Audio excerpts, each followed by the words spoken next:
Good morning. So today it's going to be a hot one, but we've got some work to do.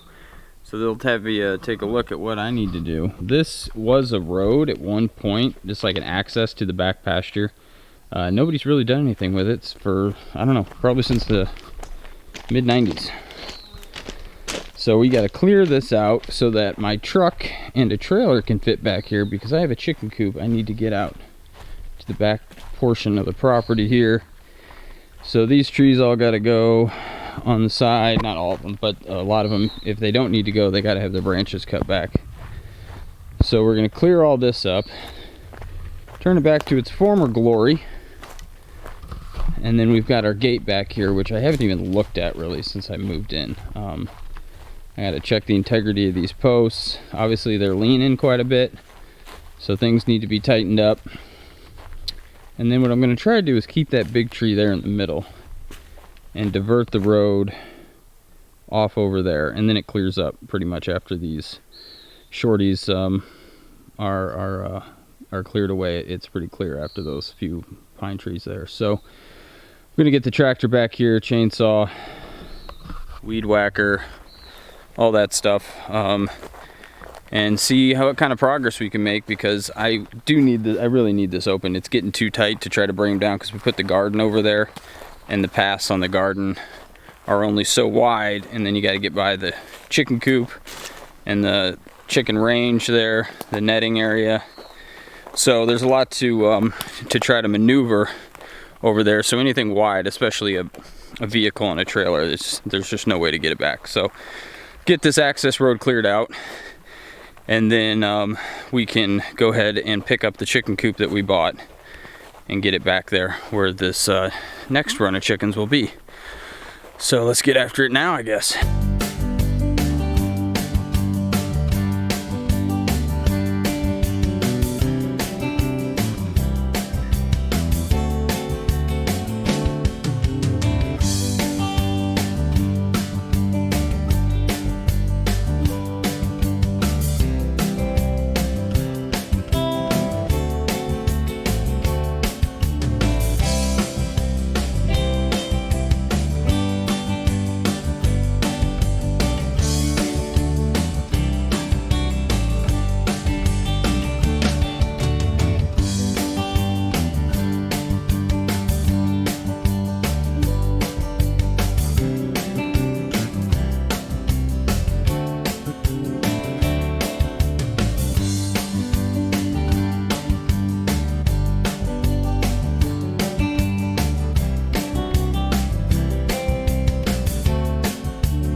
Mechanism gathered interest in the 1950s. All right, well, I was trying to avoid taking any trees down, except for maybe some of these stringy ones here, but that guy had to go. There's just no way. It was going to really pinch the road off, so anything over 7 or 8 feet would have made it really hard to get back here. So I got lots of trees. And that guy had some forget what it's called, Western tree rust or something like that. It's this disease that's got on it, so I'll cut that up and burn it and try to help keep some of the healthy trees from getting that, even though at this point like half the population has it up here, tree population. So there's just one more small tree that we'll have to cut down outside of all the little saplings out there, the ponderosa saplings and the lodgepole pine, and then we'll be open. All right, I got the cutting done. So this is the road now. Just have a huge mess to clean up, so I've got to get on pulling all these branches out of here, taking them over to the burn pile. But we only had to take down 3 small trees, and the rest of it was basically just large, mostly dead branches that were overhanging. Got a little bit more there I actually have to hit, and then pull all this out so that we can come down by the gate. And then I cut down a bunch of the little saplings. They're just growing all over in the field, which I've got to get rid of them all anyway, because I have to mow this and they're going to tear up the mower. But we got this nice little area all taken care of. Got to pick up all that brush there. I'm going to try to keep that larger tree there just for privacy reasons. It creates a nice buffer here for this back area. But the turn here is not great, especially if you've got a larger trailer. I'm not sure the turn is going to work. With my current trailer, and my truck's pretty big, I could probably make that just fine. But if we decide to do any RVs or anything back here in the future, set up some RV hookups or anything like that, or you know, if I don't know what we grow out here, if we go grain and need to get a wagon back there to put stuff on, hay or something like that, it might be a little tight. So we'll just have to see. For now, that tree's going to stay, and I'll blaze a road in there. My back's killing me, so I'm going to take a little break and then come out here and get the tractor and move all this good stuff. It's hot, so I'm not going to use the chainsaw to cut this up on the ground today. It's supposed to be like 96, and this is all dry pine under here. I don't want to start a fire, so we're gonna just roll that off to the side for now. All right, as I get ready to do all the cleanup over there, this is the trailer that I'm gonna be taking stuff back there with. I picked this up. It's a diamond in the rough. I know it looks ugly, but old timer was he was moving, going on a missionary trip, I believe. Need a little cap down there on the hub. But it's really solid. It's really solid, and for the price I paid for this, came with a spare that's ready to rock. It's a full spare. I actually need to put that on. The back one is fairly worn in the back side there, but you know, once I scrub some of this rust off, there's no rot. It's all surface rust. I've checked it out pretty well. Replace a couple of bolts and lube everything up. There's another set of sidewalls that are 4-footers. For the 2-footers, I'm probably going to rip these down and put something more sturdy on there for sure. But the deck is the deck's got some wear on it, but everything's solid, nothing sagging. There is a board in the middle underneath that it's bolted to, and I believe that's a 2x4 that he's got underneath there, 2x4x12. So I'm going to beef that up with the new treated timber. But it's all in all, for what it is and the price I paid, super happy with it. Obviously all these are in good shape, so I can oops, sorry, my strap went over the edge. These are all in good shape. These are all strong, so it won't require any welding or anything like that. I'm going to put a couple areas for putting some tie downs. Sorry, I got some trash in here now. Putting some tie downs in here for hauling things, so I can ratchet strap those on there, which should be pretty easy. Probably I'm trying to think, probably use about 6 of those in there. But so that's the trailer we got. It's got, you know, heavy duty tongue on it. He claimed that he had 12,000 pounds in it, no problem. I don't see me pushing it that much, especially not until I make sure the brakes and axles and all the bolts and things like that are in good shape. I'm not gonna push it that much. But I wanted a trailer, and in my neck of the woods, to get a decent trailer, like, let's just say that dimension, it's 7 feet 9 inches by 12 feet long. To get a trailer like that in lightly used or new condition is gonna be like $4 grand.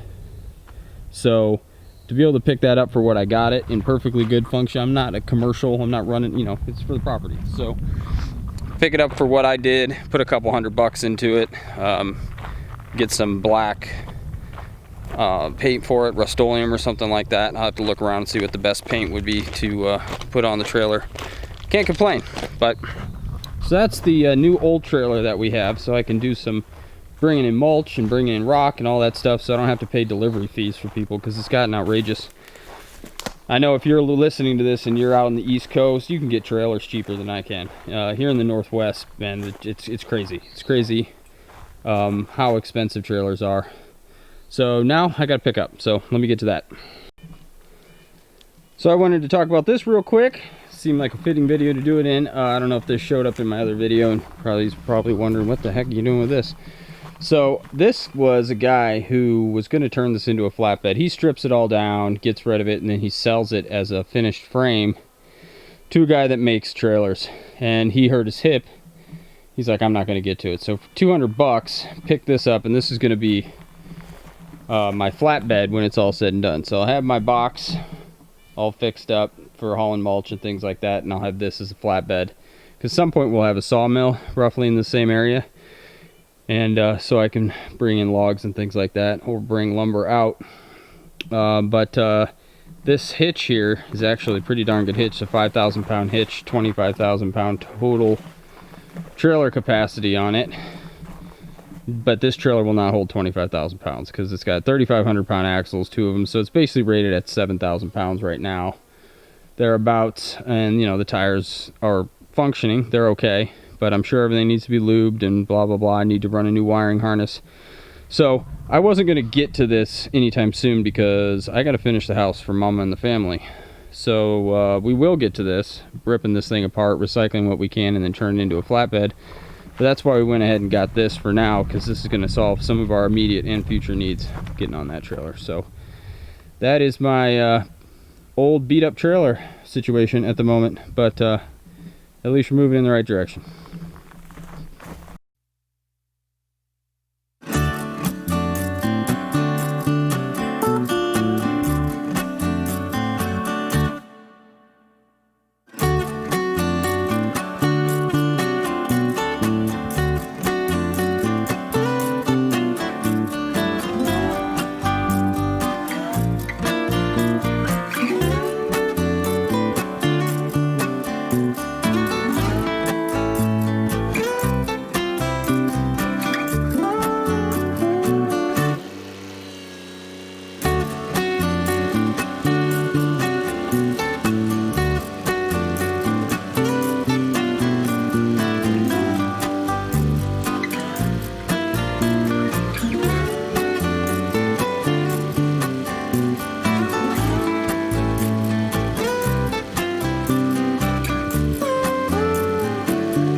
Alright, finally it's done.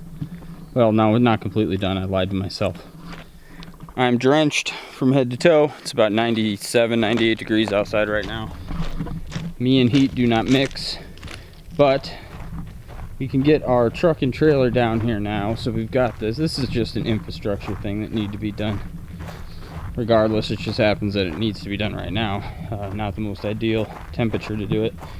I couldn't really run the chainsaw too much once it got hotter because it's so dry here. I don't want to do that and start a fire. So we got this stump here, and it needs to go still. That's the one larger tree I had to bring down. But other than that, we've got gates that need to be fixed. Right now I don't have any livestock, so they're just going to stay open and then shoot straight out to the field. So down right about there, back up there where the garden's starting to poke out, is where the chicken coop has to go. So this is going to make it way easier for us to get that in and get it set up. So had a little help from the tractor. This thing right here, which is great, best $50 I've spent. It's not the greatest brand, but I'm sure this blade is going to wear out sooner or later, so I'll buy some higher end blades. But so far it's worked well. And it is just beyond hot, so I am done with this. I'm gonna go in the house now. I've got, oh boy, I'm gonna clean up a little bit. I've got wiring in the kitchen, so I need to run wiring up to the panel. I'm gonna call an electrician to attach all the wires, but I'm gonna to the main breaker. I just don't want to have an issue there. It's an older breaker box, and I don't want to have any sparks flying and anything like that. So we're gonna call a professional to do that, but I'm gonna run all the wire through the wall. That's all easy stuff. Up into the kitchen. Need a wire for the hood and the, what else do I need? Dishwasher, and then for a few plugs that would go along the backsplash of where we're installing the sink and everything. So that's what I'm going to do now. And sorry, this thing's awkward to hold. It's a little clunky. So yeah, I'm going to drink a bunch of water, and I'm going to go work inside the house for the rest of the day because it's too darn hot to do this. But got some stuff done today. I'll probably do housework on a separate video. So that is it for now. We will come back and see you soon.